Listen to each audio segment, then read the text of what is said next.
हरे राम कृष्ण हरे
रूप पाहता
सर्व सुखाचे आधार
अवघेची त्रैलोक्ये आनंदाची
जनार्दनी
अवघेची त्रैलोक्ये आनंदाचे आता चरणी जगन्नाथा चित्त ठेले माय जगन्नाथ बाप जगन्नाथ अनाथांचा नाथ जनार्दन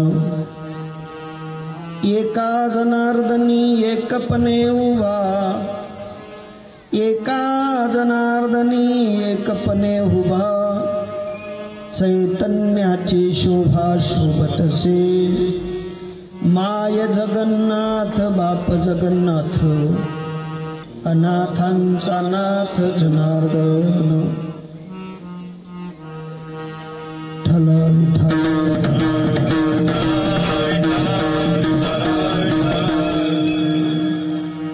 अवघेची त्रैलोक्ये आनंदाची आता चरणी जगन्नाथा चित्त ठेली माय जगन्नाथ बाप जगन्नाथ अनाथांचा नाथ जनार्दन पांडुरंगा करू प्रथम नमन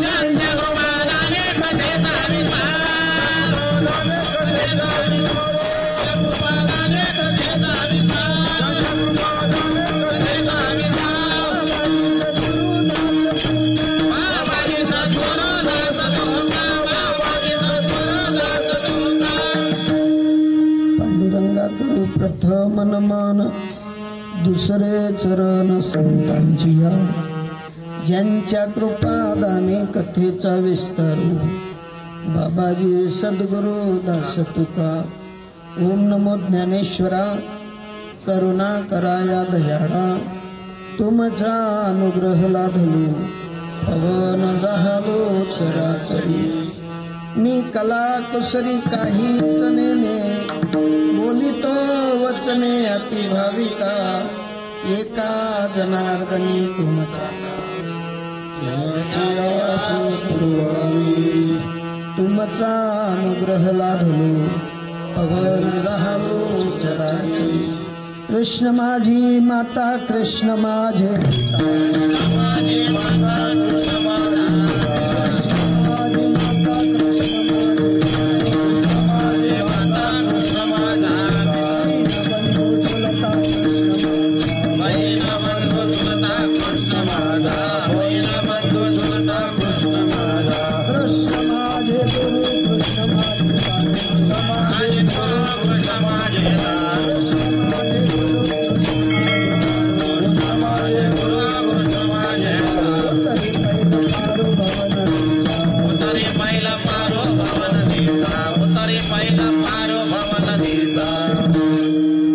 संतांची या माथा चरणावरी साष्टांग हे करी दंडवत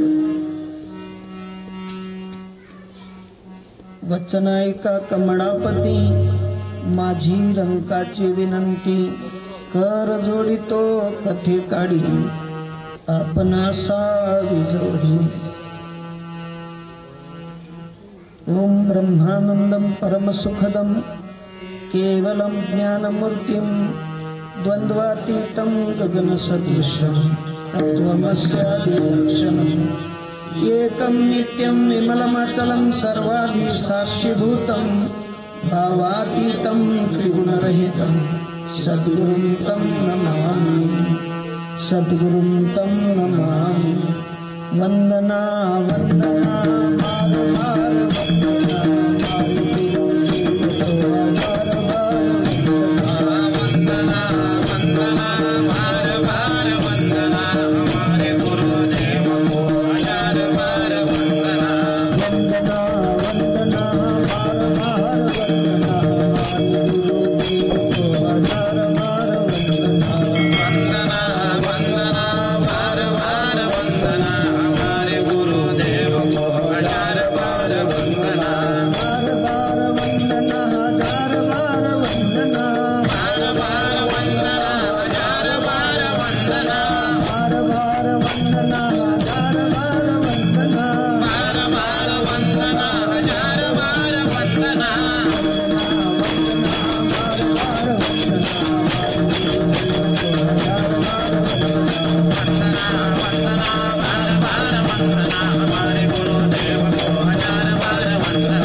वेद प्रतिपाद्या जय जय स्वसंवेद्यात्मरूपा देवा तुझी गणेशु सकलार्थमती प्रकाशु मने निवृत्तीदासु अवधारी जोगी जो जयांचे केल्या स्मरण होय सकळ विद्येचे अधिकरण तेची वंदू श्रीचरण श्री गुरूंचे ते नमस्कार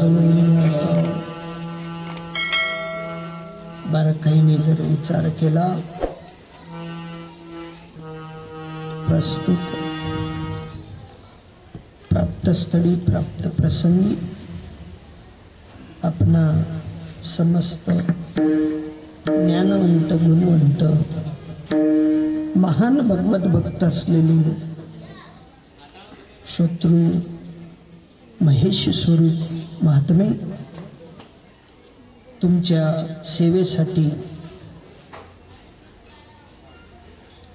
जगद्गुरु ज्ञानोबरायानंतर ज्यांनी अवतार कार्य केलं असे पैठण निवासी शांतीदूत असलेले शांती ब्रह्म श्री संत एकनाथजी महाराज आणि नाथ महाराजांचा 3 चरणाचा अभंग जगतव्यापक विश्व स्वरूप असलेले सद्गुरूंचं वर्णन करणारा अभंग विठ्ठल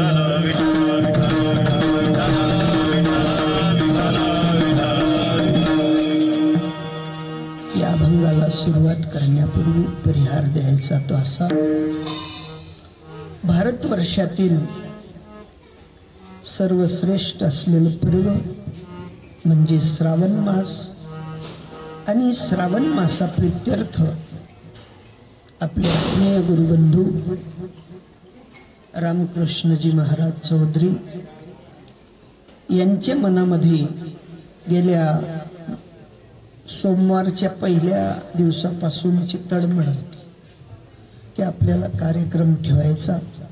अगोदर म्हणले सुरत ठेवायचा, पण म्हटलं बा एवढं लावलंच करलंय सण सुरत कसं जावं, शक्य नाही.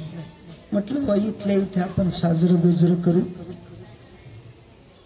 सगळ्यात मोठी बाब म्हणजे हृदयाची विशालता या कार्यासाठी लागत असते आणि ज्यांची हृदयाची विशालता तयार झाली त्यांच्यासाठी सत्संग असतो.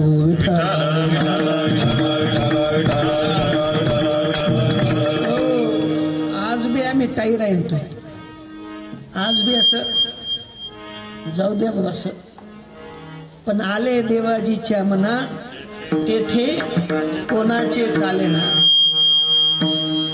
काही का वेळेला म्हणतात ताई देऊ थोडस लांबाळ देऊ, पण तेच मन काही मानणं नाही. त्या म्हणे बापूजी असं चालवू नये. म्हटलं बाबा काहीतरी निमित्त लागतं. म्हणे निमित्त आहे श्रावण महिना, म्हणतं श्रावण सरी घ्या ते काल दिन अमावस्ये परम दिन लोके खोटे गेलो इथे नाही का, पण म्हणे नाही तसं नको. म्हटलं मग बाबांच्या पुण्यतिथीला ठेवू कार्यक्रम. म्हणे ती बी नाही, 12वा महिना मग साखरपुडा आहे म्हणे आमनगर. 12वा महिना कोणी देखा कल क्या होगा, हा उद्याचा भरोसा नाही म्हणे. आजच काही कवाय ना पाणी इथे चंदू दादाच नस ते मजार ठेवू नाही लागेच, पण मागे वस्त्रानं नाही. कारण याच्यासाठी जन्मोजन्मी आम्ही बहु पुण्य केले, जन्मोजन्मी आम्ही बहु पुण्य केले, जन्मोजन्मी आम्ही बहु पुण्य केले, जन्मोजन्मी आम्ही बहु पुण्य केले.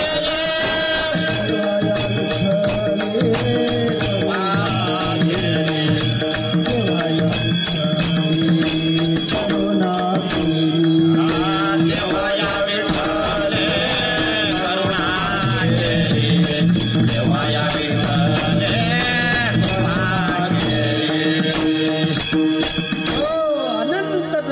तुमच्या पुण्य समुदायाने आणि त्या पुण्यपुंजीमुळे तुमच्या आपल्या ठिकाणी आजचा हा सत्संग आणि या सत्संगाला निमित्त मात्र आहे आपल्या भारतवर्षातील महान मास असलेला श्रावण मास आणि श्रावण मासा प्रित्यर्थ ही सेवा.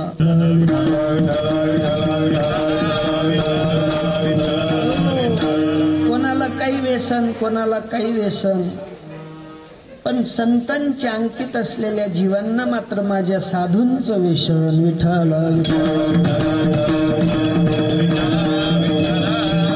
जीवाने कृष्ण कृपा अंकित झाल्या वाचून भक्तीची चळवळ आत होत नाही. आणि आत ज्यांना ज्यांना चळवळ असते त्यांच्यासाठी साधू महात्मे म्हणतात की एक व्यसन त्यांना लागतं, ते म्हणजे बोलावा विठ्ठल, पाहावा विठ्ठल, करावा विठ्ठल, जीवे भावे. सोस लागतो मनाला, सोस लागतो. आणि एकदा मनाला ज्यांच्या ज्यांच्या सोस लागला तो कोणाच्या प्रतापाने, तर तो फक्त सद्गुरुनाथांच्या प्रतापाने. तुमच्या आपल्या प्रतापाने कुठलाही शोक जडू शकतो, कोणाला काही शोक जडेल, कोणाला काही शोक जडेल, पण कृष्ण कृपांकित होण्यासाठी सद्गुरूंचा वरदहस्त तुमच्या आपल्या डोक्यावर आला म्हणजे मात्र तुम्हा आपल्याला व्यसन जडतं. मीराबाई महाराज म्हणतात मला व्यसन जडलं माझ्या सद्गुरुनाथांच्या कृपेने आणि मी मात्र काय झाली, वेडी झाली, वेडी. मोहे लागी लगन गुरु चरण नखे, मोहे लागी लगन गुरु चरण नखे, मोहे लागी लगन गुरु चरण नखे, मोहे लागी लगन गुरु चरण नखे. चरण नखे, चरण नखे, चरण नखे,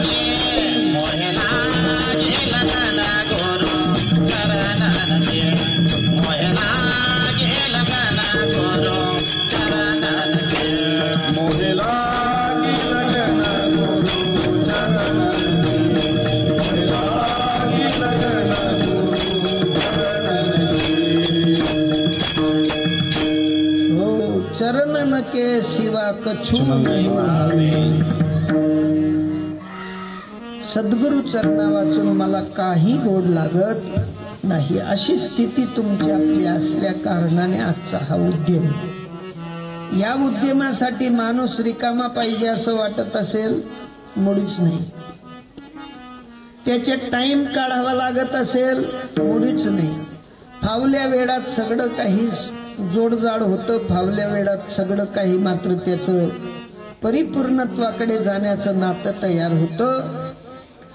कारण साधू महात्मे म्हणतात की तुम्हा आपल्याला जर विचार केला तर भक्तीसाठी कुठलाही असा टाइम नक्की नाही की याच टाइमाला भक्ती झाली पाहिजे, याच टाइमाला सत्संग झाला पाहिजे.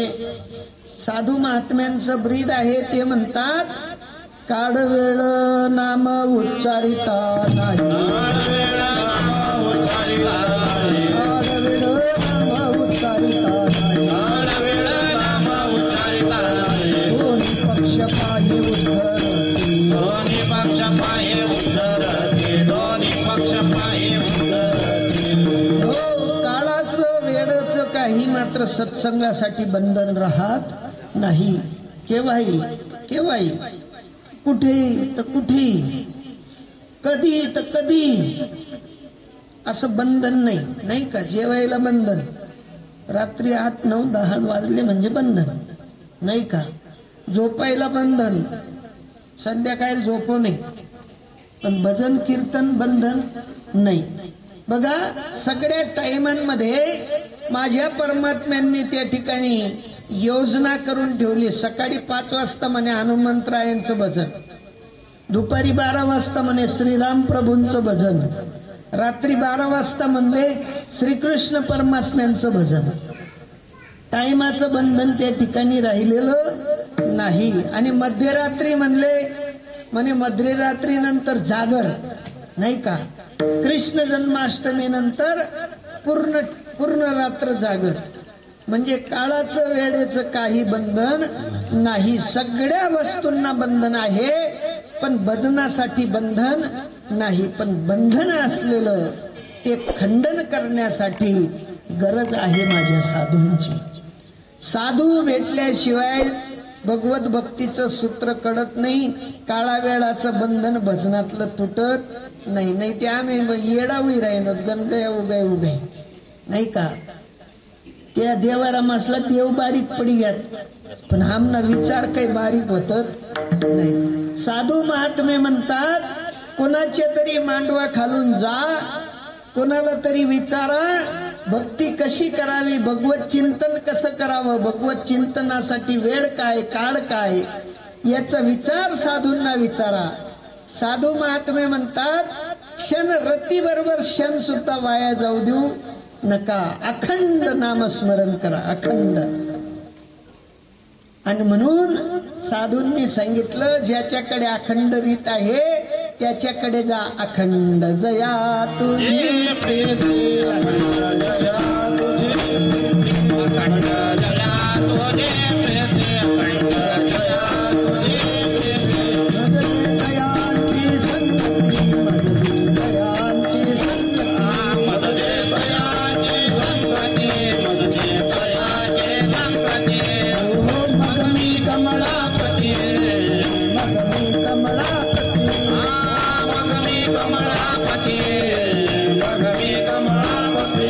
तुझ बाला ये कंटाळा, तुझ बाला ये कंटाळा, तुझ बाला ये कंटाळा, तुझ बाला ये कंटाळा. पडून राहिलं बाई, पायी पडून उगाच संतांची आबाई, उगाच संतांची आबाई.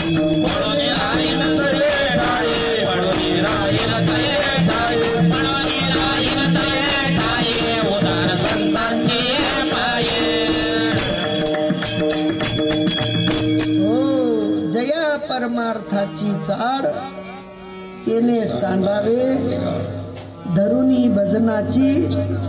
हा नित्य नेमे आदरे, नित्य नेमाने आणि आदराने जर का माझ्या परमात्म चिंतनाचं चिंतन करणाऱ्या महात्म्यांचा संग घडला, अखंड जया तुझी प्रीती, मजदे तयांची संगती.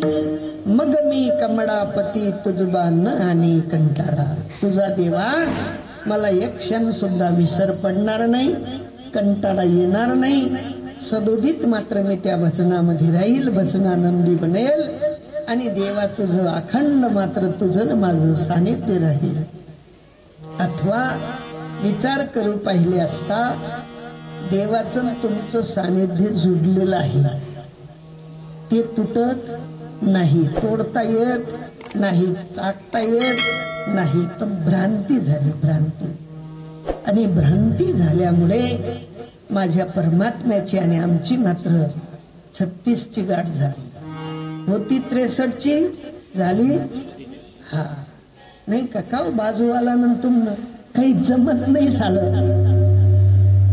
म्हणजे काय होईल.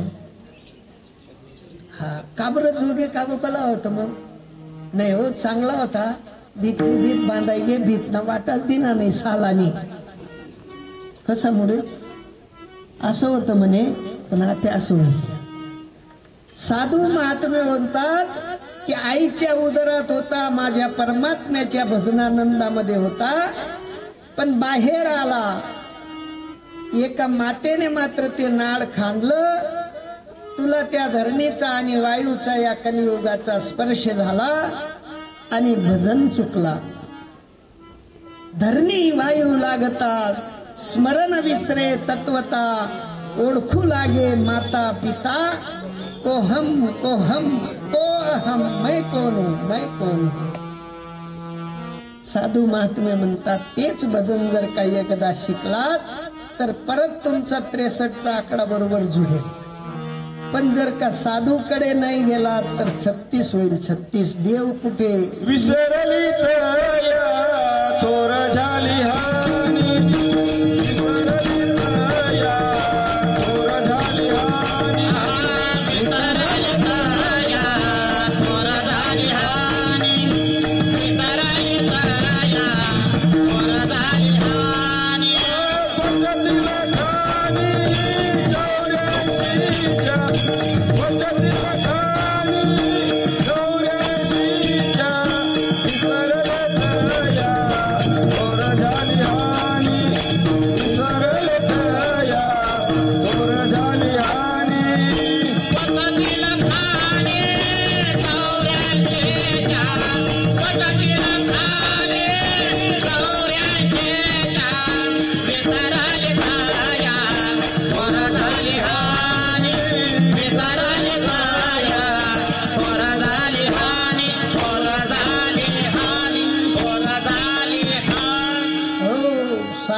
साधूंचा संग घडला की विसरभोळा जीव परत आठवात येतो, पण साधू संग जर नाही घडला तर परत विसरतो.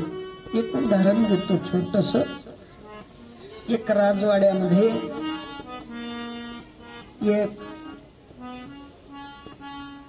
जबाबदार असा सुभेदार होता आणि सुभेदाराला एक मोठी जबाबदारी राजाने सोपवली.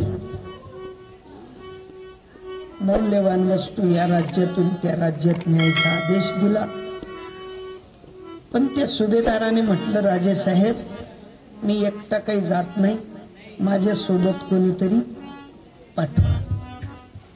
एक जणाला पाठवलं आणि मौल्यवान वस्तू फक्त सुभेदाराला माहिती होती, दुसऱ्या कोणाला माहिती नव्हती.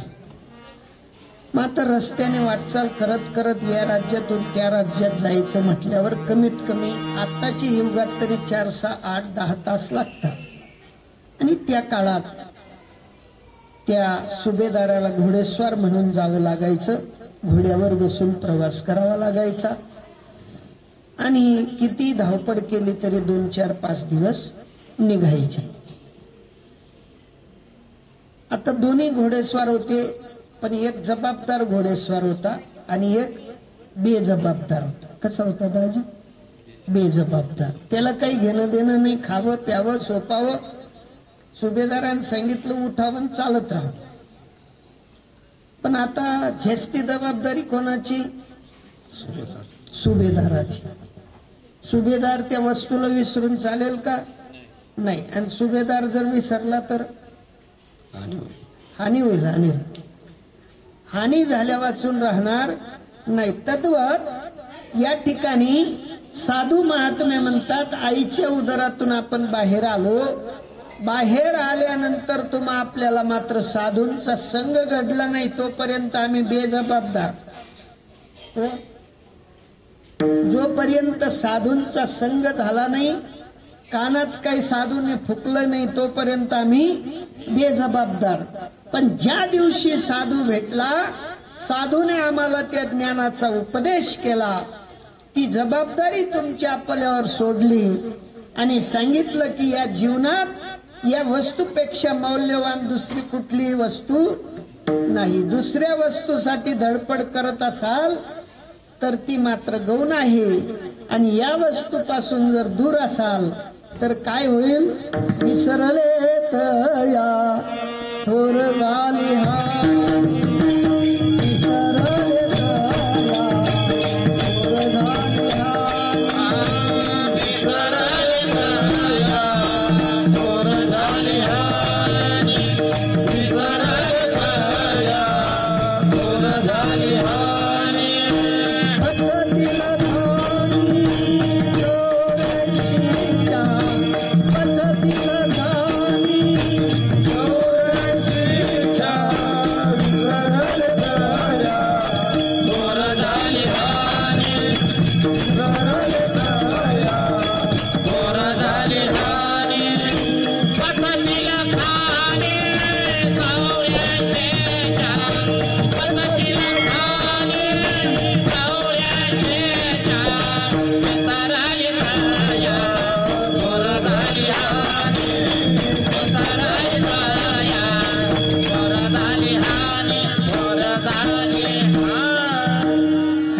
जड घे असं वाट राही ना.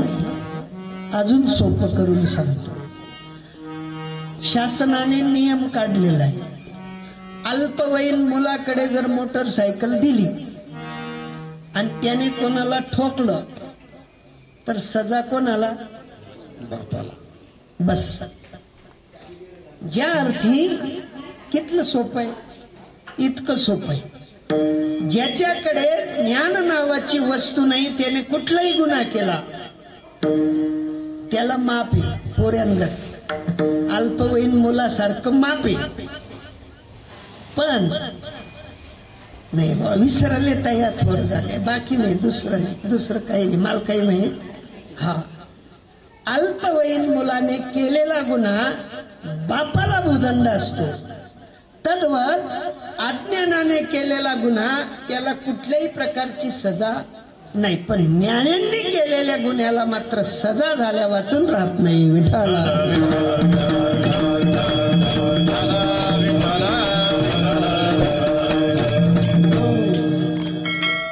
एक वावर मग पाणी पडेल होत. काय होत? हा, एकच कारण की ढगफुटी आहे ना, कुठे बी होत नाही, एकच ठिकाणी होत. तशी ढगफुटी व्हायला होती आणि बटासता नोकरी राहिला काव चिकुल नकस काय जाऊ द्या वावर मला सोन, काव चिकुल नकस काय जाऊ द्या वावर मला सोन. आणि आम्ही असा फेरी समजलो का तुम्हाला पाय चांगला म्हणतो बा, आम्ही चिखुल टाईसन जाणार आहे. काय टाईसन? तस चिखुल टायाना प्रयत्न करा. विठ्ठला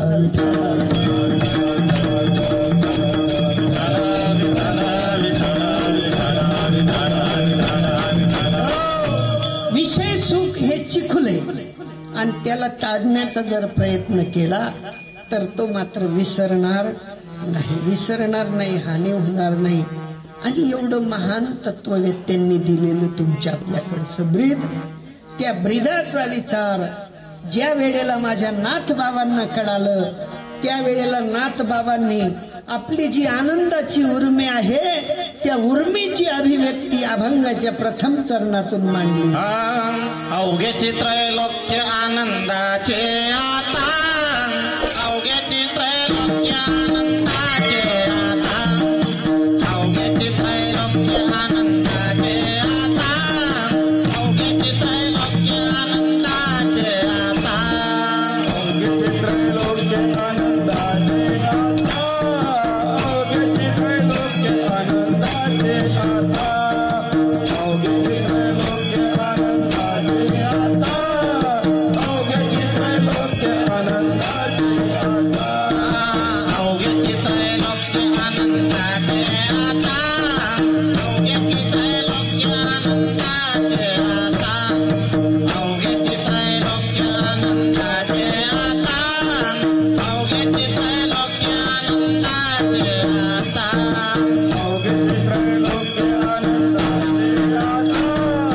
अवघ्याचे त्रैलोक्य आनंदाचे आता, अवघ्याचे त्रैलोक्य आनंदाचे आता, अवघ्याचे त्रैलोक्य आनंदाचे आता. चरणी जगन्नाथा चित्त ठेले, चरणी जगन्नाथा चित्त ठेले, जगन्नाथा चित्त ठेले, चरणी जगन्नाथा चित्त ठेले, चरणी जगन्नाथा चित्त ठेले, चरणी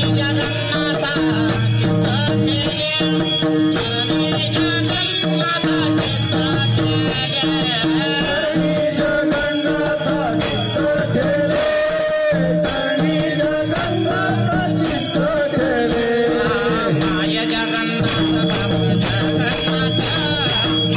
जगन्नाथ बाबा जगन्नाथ, माय जगन्नाथ बाबा जगन्नाथ, माय जगन्नाथ बाबा जगन्नाथ, माय जगन्नाथ बाबा जगन्नाथ, माय जगन्नाथ बाबा जगन्नाथ, माय जगन्नाथ बाबा जगन्नाथ, माय जगन्नाथ बाबा जगन्नाथ, माय जगन्नाथ बाबा जगन्नाथ. हो, बारकाईने जर विचार केला, आनंदमय जीवन जगणाऱ्या भक्त या कोटीत जन्माला आलेल्या महान भगवत भक्तांना भक्तीचा आनंद होता. परंतु सद्गुरुनाथ प्राप्त झाल्यानंतर, सद्गुरुनाथांच्या ज्ञानाचा वर्षाव अंतःकरणात झाल्यानंतर चित्ताच्या ठिकाणी उर्मी तयार झाली.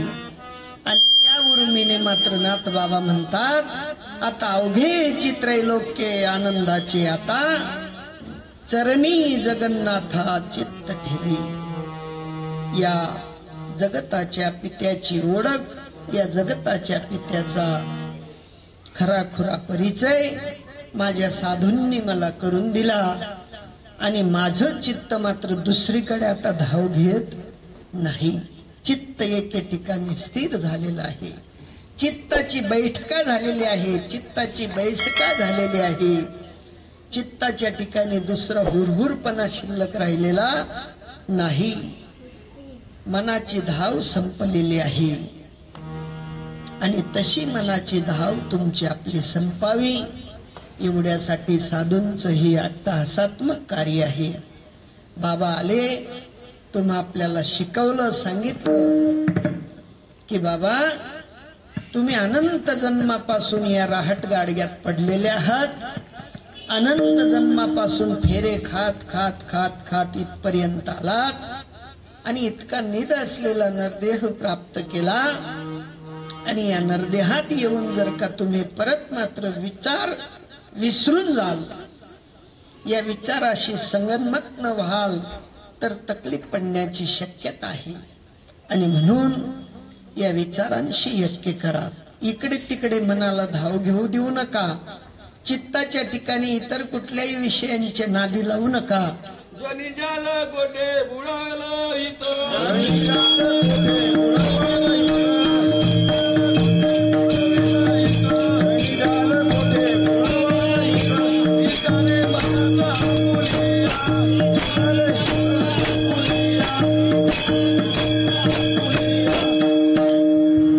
झनी जाल जेथे बुडवाल हित. आपलं जे हित आहे दुसऱ्या ठिकाणी, वाया जाणाऱ्या ठिकाणी जर का चित्ताला नेलं तर आपलं हित बुडवून द्याल. आणि म्हणून हित बुडवू नका, इकडे तिकडे धावा घेऊ नका. फक्त चित्ताला मोहर लावा, परत परत शिक्कामोर्तब करा. कारण सगळं विषय शिकवणारे जगातले सगळे लोक भेटतील. कोणी काही शिकवेल, कोणी काही शिकवेल. प्रत्येक मागून शब्द शिकवणारे लोक भेटतील, पण तुमच्या हिताचा विचार शिकवणारे मात्र कमी आहेत. हित ते करावे देवाचे चिंतन, हित ते करावे देवाचे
याच्यापेक्षा सत्य वस्तू जगतात नाही. सत्य वस्तूसाठी संत महात्मे सांगतात एकविध मन करा.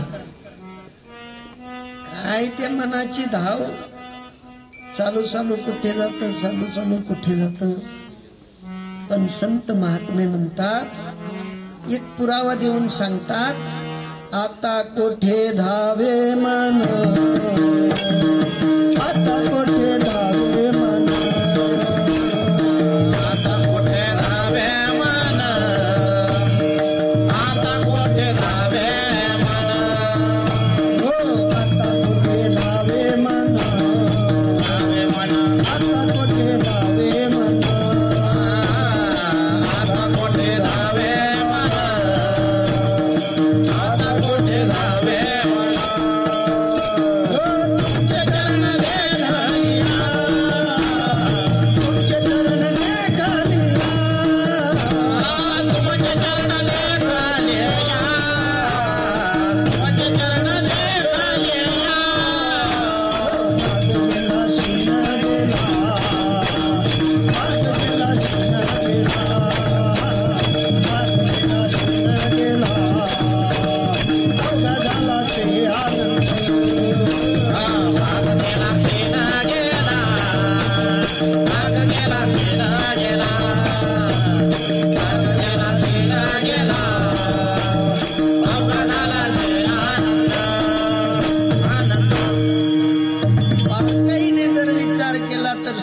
महात्म्य म्हणतात, ज्या वेळेला संतांचा संग घडतो त्या वेळेला धावा संपून जातात आणि धावा संपवण्यासाठी तुमच्या आपल्या जीवनामध्ये असावी ती म्हणजे गुरुकृपा. गण गुरु येतच काय आपलं म्हणतात ना, बाबा म्हणायचे आडक्याला 3 गुरु भेटतील. किती? आडका म्हणजे आडका, गुरुजीसली माहिती हो. आडका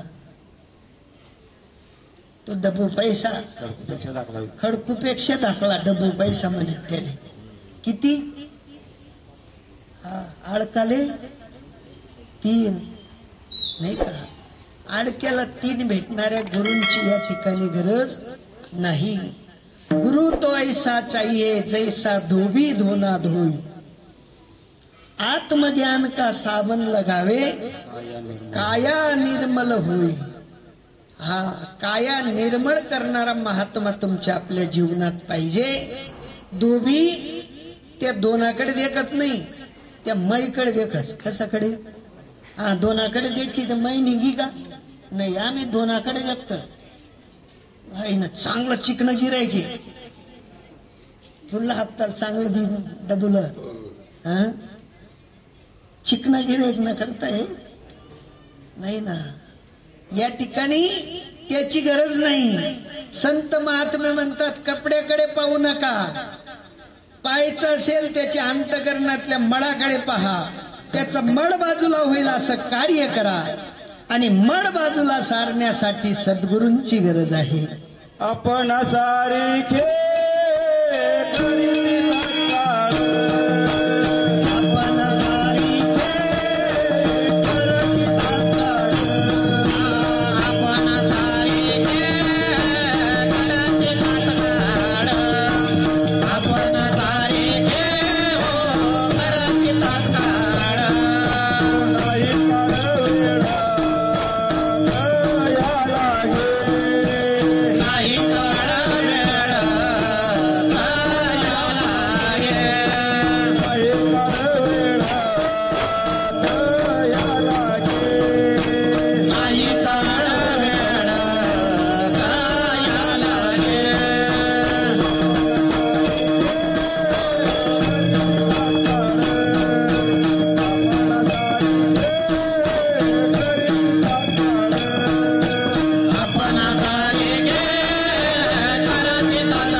सांगतो. बाबांनी सांगितलं, आपुना सारिखे करीती तात्काळ. मेघाची रीत सांगतो. मेघाची आता आपल्याकडे महिनाभर पाऊस पडला आणि त्या पावसाने ज्यांना चिकन दाब होतं त्यानं पाणी पाडलं, ज्यानं खरबडे होतं त्यानं सोड दिलं. नाही नाही चांगलं काय भोरवावर होत तर पाणी पाड, गटर होती तर काही पाड.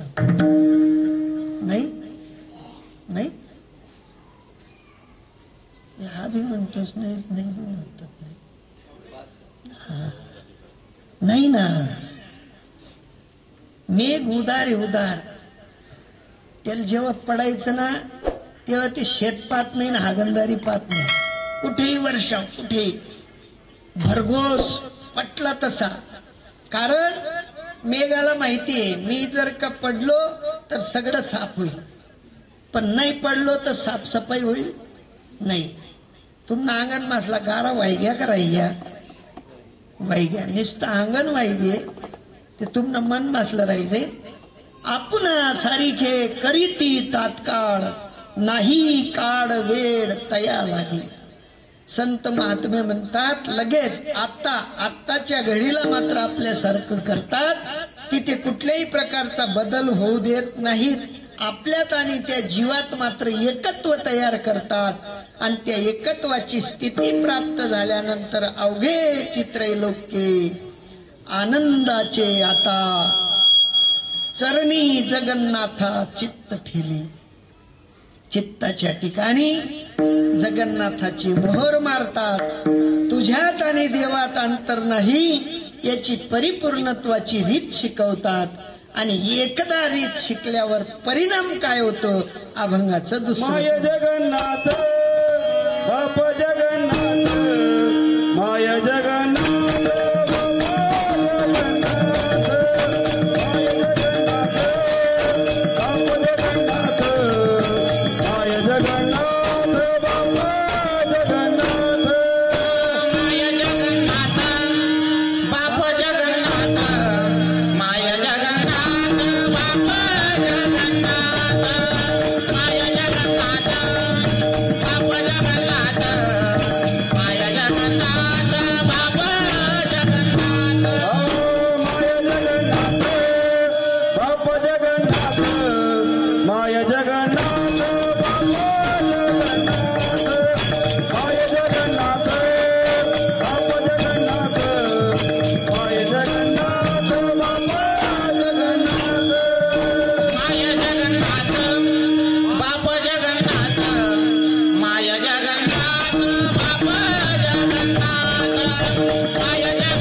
सद्गुरूंची कृपा झाली आणि विश्वाचा मालक असलेला परमपिता माझा ईश्वर मला आई स्वरूप दिसायला लागला. माय जगन्नाथ बाप जगन्नाथ. जगन्नाथापेक्षा जगात कोणी मला दिसत नाही. परिपूर्णत्वाची रीत शिकवणारे माझे सद्गुरुनाथ,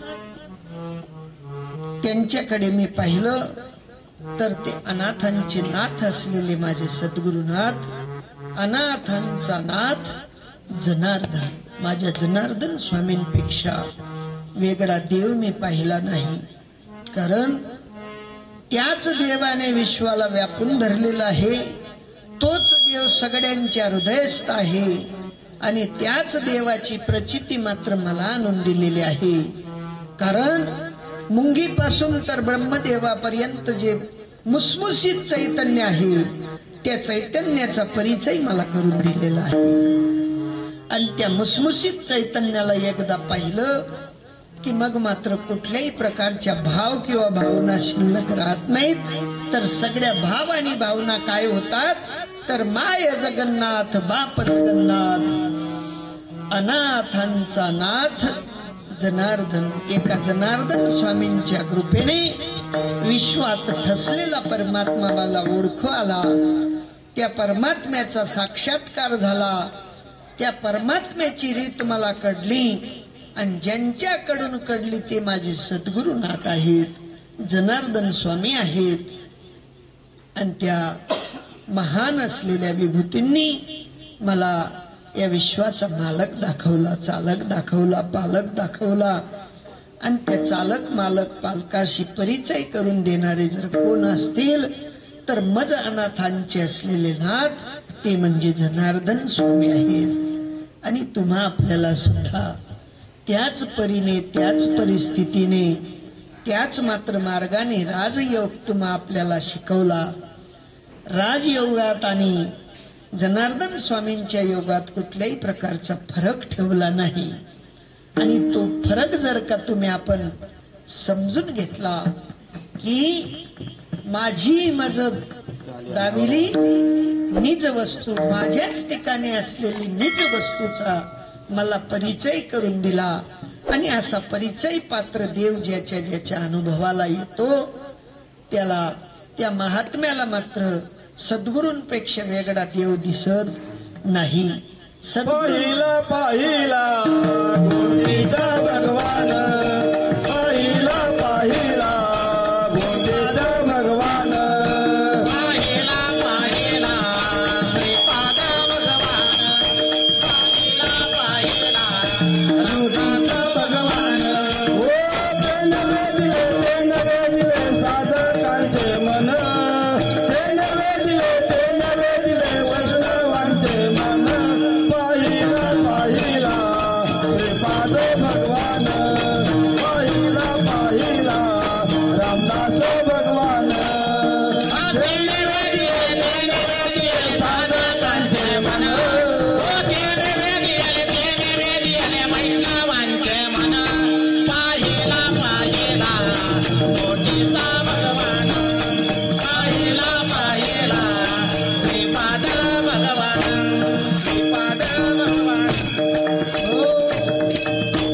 बारकाईने विचार करा. अनादी काळापासूनच सूत्र जोपासना करत करत करत करत साधू इथपर्यंत आले. आणि इथपर्यंत आल्यानंतर त्यांनी आध्यात्मिक चळवळ सुरुवात केली. आणि त्या चळवळीमध्ये ते सक्सेस झाले. आणि त्या सक्सेस ब्रीदाचं तुमच्या आपल्या हृदयामध्ये बीजारोपण केलं. आणि म्हणून जोपर्यंत चंद्र सूर्य तारे आहेत, जोपर्यंत या सृष्टीवर मात्र जीवसृष्टी जशीच्या तशी आहे, तोपर्यंत साधू येतील जातील. नव्हे नव्हे तर साधूंना मात्र यावं लागतं. जगाच्या कल्याणा संतांच्या विभूती, देह कष्टविती परोपकारी. साधू परोपकार करण्याकरता येतात. तुमच्या आपल्यावर आलेलं अनादी काळापासूनचं अज्ञानाचं जे आवरण आहे त्या आवरणाला बाद करतात. आणि प्रत्यक्ष रीतीने मात्र परमात्म्याशी नातं जोडून देतात. आणि ते नातं जोडून देणारे महापुरुष कुठे जात नाहीत, कुठून येत नाहीत. फक्त विभूती स्वरूपाने अवतार धारण करतात. आणि अवतार धारण करून तुमचं आपलं अज्ञान बाद करतात. आणि अज्ञान बाद करण्यासाठी जी रीत साधूंनी तुम्हा आपल्याला शिकवली तिचं अवलोकन करा. त्या रीतीशी आपलं संधी साधून घ्या. कोणाकडे जा, आपलं नाक रगडा आणि विचारा, काही म्या उद्धार पावेन, काही कृपा करील नारायण. ऐशे तुम्ही सांगा संत जन, करा समाधान चित्त माझी. जोपर्यंत चित्ताच्या ठिकाणी समाधानी नाही तोपर्यंत भटकंती आहे. इकडे फिर तिकडे फिर, हे पाय ते पाय, नाही का. जोपर्यंत अस्थिरतेचा भाव आहे तोपर्यंत धावपळ चालू राहील. पण एकदा साधूंची स्थिरता प्राप्त झाली मग ठाईच बैसुनी करा एक चित्त, आवडी अनंत आडवावा. मग मात्र कुठे जायची गरज शिल्लक राहत नाही. जोपर्यंत, सोपी गोष्ट सांगतो, पोऱ्याला पोर भेटत नाही तो दूर धावपई, या गाव जाय त्या गाव जाय, या सगाल भेट त्या सगाल भेट. एकदा लगन व्हायना की काय वस निश्चित होईगोत बाते. आता काही फिरफिर करानी गरज नाही. एका सामान्य विवाहात धावपळ आहे. तद्वत माझ्या परमात्म्याशी एकदा लगन लागली म्हणजे मात्र धावपळ संपते आणि स्थिरता प्राप्त होते. आणि अशी स्थिरता ज्या वस्तूने प्राप्त होते तिला भजन म्हणतात. एकदा माझ्या परमात्म्याचं मोठं प्रेमाने भजन करा. जय जय जय जय जय.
बारकाईने जर विचार केला तर साधूंचं ब्रीद आहे. साधू महात्मे म्हणतात की बाबांनो, संतांकडे जा, संतांना आपला पत्ता विचारा, मी कोण आहे करावा विचार.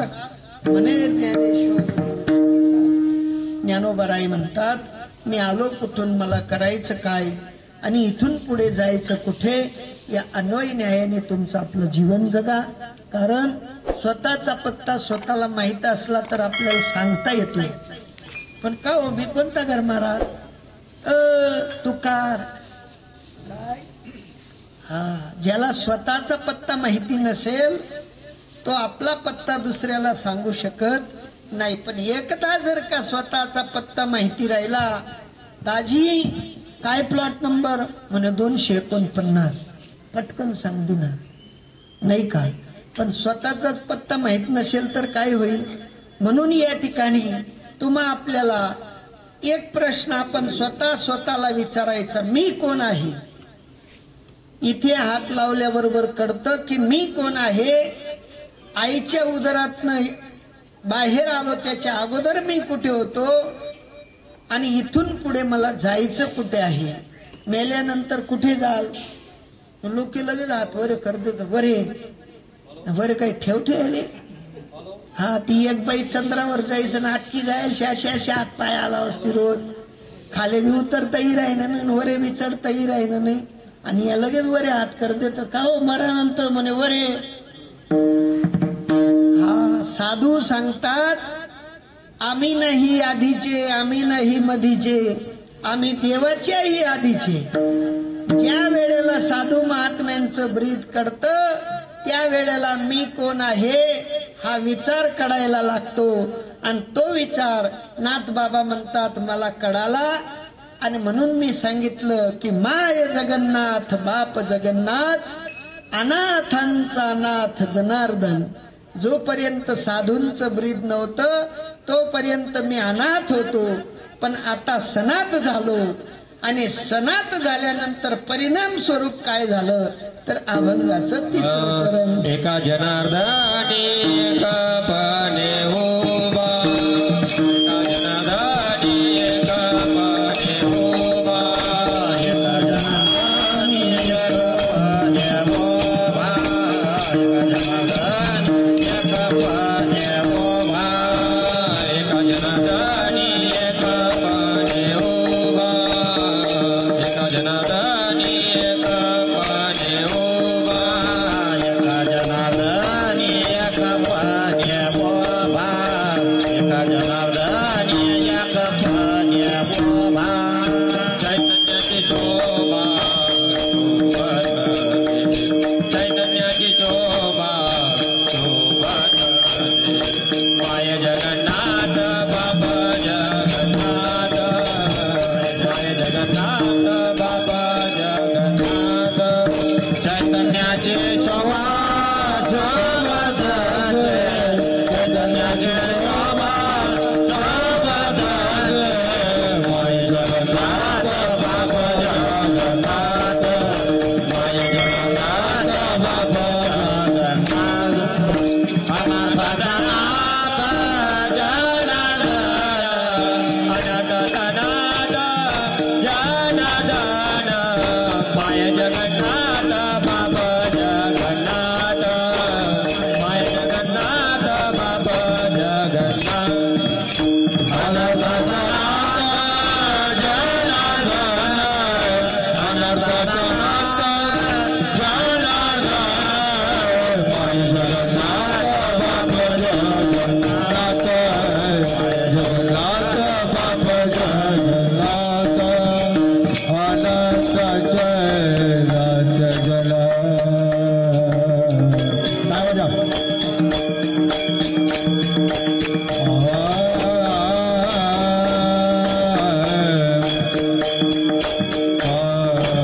जगाचं सूत्र चालवणारा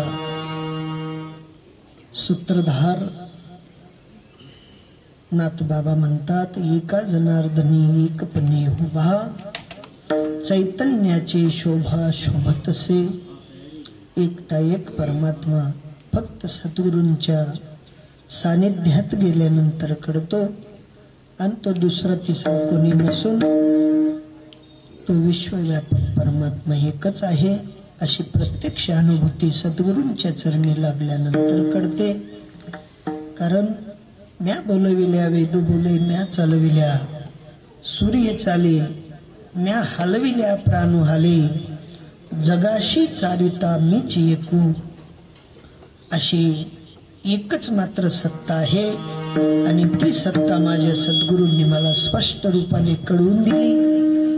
आणि त्या सत्तेपेक्षा वेगळा माझा सद्गुरू नाही आणि मी सुद्धा त्या सत्तेपेक्षा वेगळा नाही अशी साक्षात अनुभूती मला आली. आणि म्हणून नाथबाबा म्हणतात, एका जनार्दनी एकपणे उभा, चैतन्याची शोभा शोभतसे. अशी चैतन्यमय शोभा माझ्या सद्गुरूंच्या चरणारविंदाजवळ मी पाहिली. आणि अशी शोभा तुम्हा आपल्याला आज अनुभवायला येते.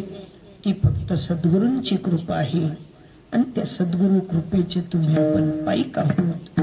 तुम्ही आपण मात्र लालायत असलेले जीव आहोत. तुम्ही आपण त्या सद्गुरू कृपेचे अंकित झालेलो आहोत आणि त्या सद्गुरू कृपेचा परत परत विचार करायचा आहे. आणि आपल्याला सुद्धा नाथबाबांसारखी एका जनार्दनी एकपणे उभा, चैतन्याची शोभा शोभत असे अशी स्थिती आपली सुद्धा झाली पाहिजे. इथपर्यंत तुमचं आपलं भजन व्हावं एवढ्यासाठी आज आपल्यावर या दाजीबाबांनी उपकार केले. कारण भगवत तत्वज्ञानाचा विचार जगापुढे मांडण्यासाठी काहीतरी निमित्त लागतं. बिना निमित्ताने ते घडत नाही. आणि ते उपकार तुमच्या आपल्यावर आज झालेले आहेत. त्या उपकाराची फेड करण्यासाठी भजन करावं लागेल. त्या उपकाराच्या फेडीतून तुम्ही आपण ऋणयित होण्यासाठी काही दिले घेतल्याने ते फिटणार नाही. पण या आयोजनाच्या माध्यमाने तुम्हा आपल्याला स्वरूपाचं चिंतन अहोरात्र करावं लागेल. त्या वेळेला तुम्ही आपण त्यातून बाहेर निघू, उत्तराई होऊ. आणि अशा उपकारी जीवांची मी माझ्या सद्गुरूंकडे विनीत प्रार्थना करून त्यांच्यावरती करुणा प्राप्त व्हावी, त्यांच्यावरती कृपादृष्टी सतत राहावी, कोणाची दृष्ट त्या जीवांना लागू नये अशी महान अपेक्षा सद्गुरुनाथांच्या चरणी मांडतो. या ठिकाणी या महायोगाला तुम्ही आपण सगळ्यांनी मात्र खांदा लावला, हातभार लावला, तुमचे सगळ्यांचेही उपकार मानतो. आणि तुम्ही या ठिकाणी माझ्या प्रभू चिंतनाच्या ज्याप्रमाणे मकरंद घेण्यासाठी भुंगा येतो, त्याप्रमाणे ज्ञान मकरंद सेवन करण्यासाठी श्रीपाद बाबांचे महान भगवत भक्त इथपर्यंत आले. जनसमुदायाला सगळ्यात गलीतले लोकांनी मात्र ते आनंदमय असलेलं, ज्ञानमय असलेलं, चिन्मय असलेलं ते मकरंद सेवन करण्याचा प्रयत्न केला. त्यांचाही मात्र मी शतशः आभार मानतो. आणि ज्ञानोबरायांनी, तुकोबरायांनी, नाथबाबांनी जे केलं तेच तुम्ही आपण करावं अशी महान अपेक्षा व्यक्त करतो. आणि गुरु गोविंद गुरु मेरो पार ब्रह्म गुरु भगवंत गुरु गोविंद गुरु मेरो पार ब्रह्म गुरु भगवंत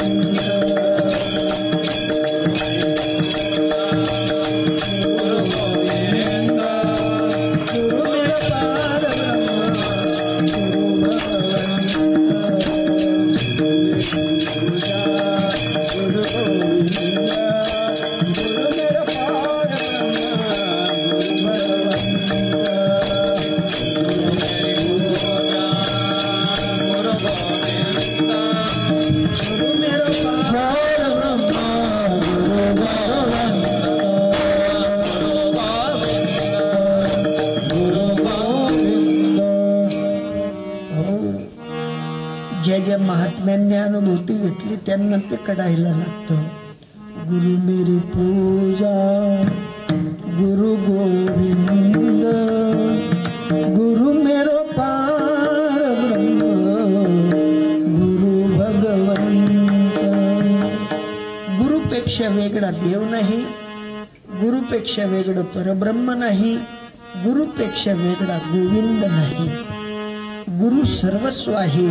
आणि अशा सर्वस्व प्रदान करणाऱ्या गुरूंचं एकदा भजन करा. ज्ञानेश्वर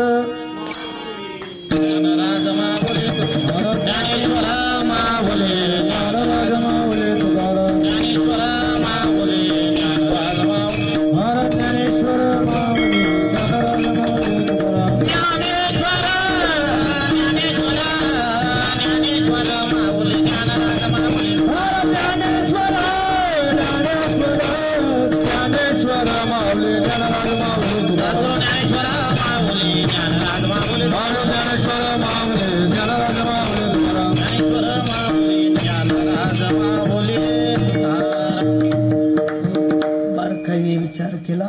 भौतिक युगातील तुम्ही आपण सगळं मंडळी 12 तास कामाला जावं लागतं आणि आपले रोजचे उपक्रम असल्या कारणाने जास्त वेळ तर नाही ना झाला. हा बरोबर आहे ना.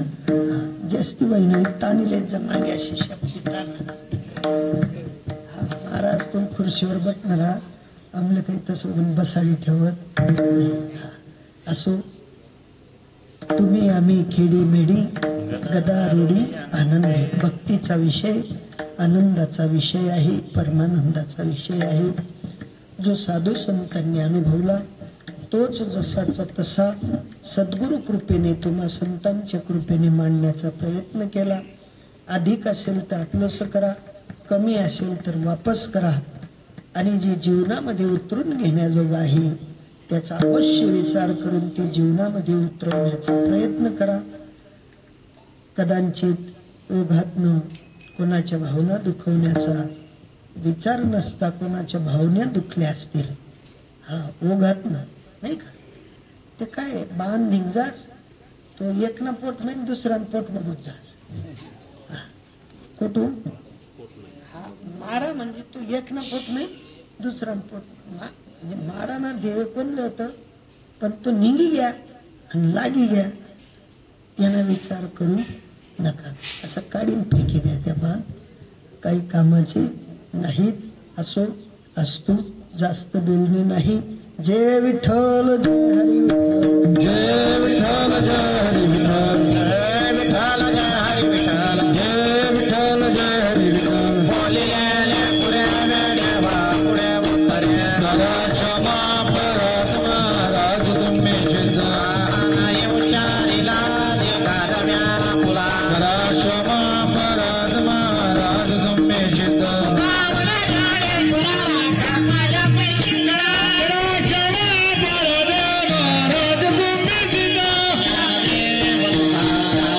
ज्ञानदेव तुकाराम ज्ञानदेव तुकाराम पंढरीकावळदेव हरी विठ्ठल श्री ज्ञानदेव तुकाराम पंढरीनाथ भगवान की जय माऊली ज्ञानेश्वर महाराज की जगद्गुरु संत तुकाराम महाराज की जय श्रीमद सद्गुरु सच्चिदानंद श्रीपाद भगवान की श्रीमद सद्गुरु सच्चिदानंद रामदास भगवान की अवधूत चिंतन श्री गुरुदेव दत्त सद्गुरु आई साहेब की जय सद्गुरु अप्पाजी भगवान की जय सब संतान की जय अपने अपने माता पिता की जय भारत माता की जय।